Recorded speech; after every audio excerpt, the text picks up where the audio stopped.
Space doesn't kill you quickly in FTL faster than light. It waits, it watches, then it sets your ship on fire, depressurizes the medbay, boards you with Mantis warriors, and finishes off what's left of your hope with a missile to the oxygen room. And somehow, this is one of the most compelling, rewarding, and addictive games you'll ever play. As regular viewers know, this channel has made a lot of videos on Mass Effect, and now I'm on a mission to find another brilliant space game. I've tried out Elite Dangerous, and I can tell you my thoughts of that at the end of this video, but whereas I found that game lacking in story, this game, FTL, is all about story. At its core, FTL is a brutal roguelite space sim that drops you into a captain's chair of a barely functional Federation cruiser on a desperate mission. You're not here to explore the stars for fun, you're running hard and fast from a relentless rebel fleet. Think like the opposite of Star Wars, carrying critical data that could turn the tide of the war. Between you and Salvation, 8 randomized sectors, countless deadly encounters, and one of the most difficult final bosses in gaming history. What makes FTL so engrossing isn't the permadeath or the randomness, although both are expertly implemented. It's the way that each run organically tells a story. Maybe you picked up a Rockman early on who tanks fires like a legend, only to die helping a stranger in a random event. Or maybe you unlocked a new ship and built a nearly invincible iron and drone combo, only to be humbled by an unlucky boarding event and a solar flare. Every session feels like a full sci-fi mini-series. It's a few laughs, a lot of losses, and if you're lucky, a moment of triumph that makes it all feel worthwhile. The narrative isn't delivered through cutscenes, but through those stories you create on every run. And by the time you finally reach the infamous Rebel flagship, you'll have your own tales of last-second victories and humiliating defeats. Gameplay is deceptively simple and yet deeply tactical. You manage power between subsystems like shields, weapons, energy, oxygen, and a medbay, all while controlling individual crew members who have their own races, stats, and specialities. But every decision matters. Open the wrong airlock and you kill your pilot. Send your NG to fight the fire instead of a repair system and you'll watch the ship fall apart. Mistime a volley of lasers and you might not get a second chance. Combat is a tense strategic dance. You can pause the game at any time to issue commands, which is a mechanic that can turn each battle into a tactical puzzle.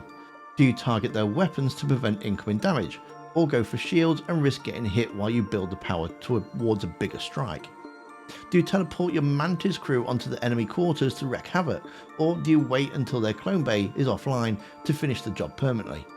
There's a huge amount of variety here. Each of the dozen of unlockable ships changes how you approach combat with the exploration. Some start with powerful weapons but weak defences, others rely on stealth, hacking drones or boarding. The Advanced Edition expansion, which is now baked into the game by default, adds even more complexity, mind control, clone bays, even new races and additional weapons, all of which expand the tactical sandbox without bloating the experience. And yet, despite the chaos, FTL never feels unfair. Unforgiving, yes, but not a random for the sake of it. It rewards good decision making, creative thinking, and most of all, adaptation. You'll die a lot, and I mean a lot. But with every failure, you learn. You'll get that a little bit further. You start to recognize enemy ship types, learn to prepare for certain events, and build ships that can counter specific threats. And when you finally take down that Rebel flagship, not just a win, it's a hard-earned badge of honor. The pixel art visuals may look simple, but the UI is clean. The animations are expressive, and every screen tells you exactly what you need to know. Soundtrack is a masterclass in ambient tension. Calm, pulsating tunes when you explore, swelling into pounding drums the moment combat erupts. It keeps you focused as fire, smoke, and flashing red warning lights fill your screen. Replayability is where FTL truly shines though. Whether you're chasing high scores or unlocking every ship and layout, or just craving another tense run, there's always a reason to jump back in. Some players have logged over 1,000 hours and still discover new stories. A lone crew member, mind-controlled and suffocating, fires the shot that wins the game. A desperate gamble to vent half the ship to kill boarders, or a single stubborn Zoltan holding the line while the rest of the ship burns. FTL doesn't hold your hand. It shoves you into the chaos and expects you to figure it out mid-jump, mid-fire, mid-crisis. But when your battered ship limps into the final sector and wins by the skin of its teeth, you understand why it's considered one of the greatest indie games ever made. Its flaws are few but clear. The brutal RNG can feel unfair, the steep learning curve can scare off casual players, and you will die a lot. Unlike Elite Dangerous, which often left me drifting without direction, FTL thrives on constant momentum.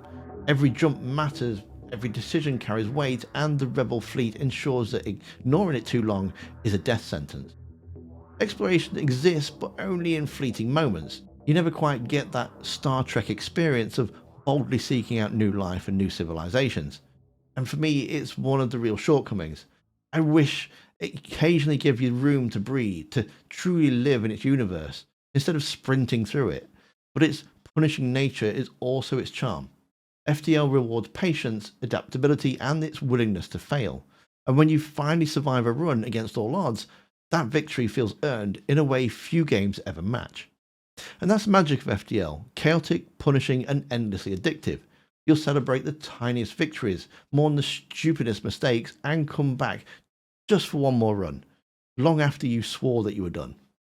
But while FTL thrives on relentless forward motion, Elite Dangerous takes the opposite approach. Instead of constant pressure and narrow escapes, it gives you a vast, almost overwhelming galaxy to get lost in. No rebel fleet chasing you, no ticking clock, just a cockpit and an endless sea of stars, which you can check out in the video that's on screen now. Thanks for watching. Don't forget to hit that like button, and I'll see you, Commander, next time.